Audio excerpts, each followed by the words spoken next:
শেখ হাসিনা জোর করে চট্টগ্রাম উন্নয়ন কর্তৃপক্ষকে দিয়ে গেল কষ্ট পাচ্ছে তার এই যে ভুল সিদ্ধান্তের কারণে। আসলে তাদেরই দেওয়া উচিত ছিল, কিন্তু দুর্ভাগ্যক্রমে আমি শহরের মেয়র হিসেবে আমাকে এসে এগুলো জবাব দিতে হচ্ছে।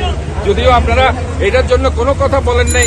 16 সালে শেখ হাসিনা যে এটা জোর করে এই প্রজেক্টটা আপনার চট্টগ্রাম উন্নয়ন কর্তৃপক্ষকে, এটা তো চট্টগ্রাম উন্নয়ন কর্তৃপক্ষের কাজ ছিল না, কাজটা ছিল এটা চট্টগ্রাম সিটি কর্পোরেশনের।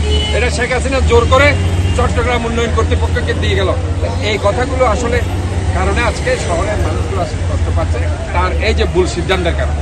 তো যাই হোক, আমরা মনে করি যে এই বাঁধগুলো সব খোলা হয়ে গেলে, বাঁধগুলো তো একদিনে সব খোলা যায় না, আস্তে আস্তে বাঁধগুলো তারা খুলছে। আমরা এই বাঁধ তাদেরকে বলেছি আর বাঁধগুলো না দেওয়ার জন্য।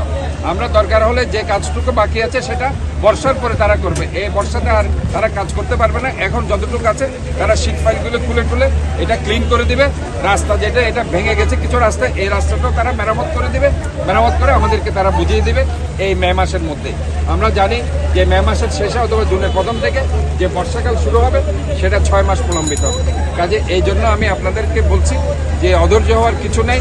ইনশাআল্লাহ চট্টগ্রামের মানুষ গত বছর যেভাবে সুফল পেয়েছে, ইনশাল্লাহ এবারও আমরা তাদেরকে সুফল দিতে পারবো। তবে যে জায়গা আমি আপনাদেরকে বলতে চাই সেটি হচ্ছে, আজকে বাংলাদেশের কোনো সিটিতে নগর সরকার নেই। আমি মাননীয় প্রধানমন্ত্রীর কাছে অনুরোধ জানাচ্ছি যাতে নগর সরকারটা প্রতিষ্ঠিত হয়, যাতে নগর সরকার হলে সব সেবা প্রদানকারী সংস্থা মেয়রের অধীনে কাজ করতে পারে। আজকে আমি মেয়র আছি, কিন্তু আমি এককভাবে আছি একটা সংস্থার অধীনে, কিন্তু সব সংস্থাগুলোকে যদি আমাকে প্রতিনিধিত্ব করতে হয় তাহলে অবশ্যই নগর সরকার প্রধান আমাকে হতে হবে।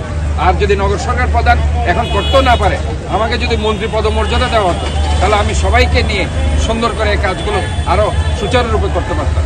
কাজে এটা চট্টগ্রামবাসীর কাছে আমি বলছি, ইনশাআল্লাহ হয়তোবা এটা আমি দাবি রেখেছি, আমার মাননীয় প্রধানমন্ত্রীর কাছে একটা রিকোয়েস্ট করেছি, এটা যদি পেয়ে যায় তাহলে ইনশাআল্লাহ জলাবদ্ধতা নিরসনে এবং চট্টগ্রাম শহর উন্নয়নের জন্য আরও অবদান আমি রাখতে পারবো। এই দুর্যোগ মুহূর্তে কি চট্টগ্রাম উন্নয়ন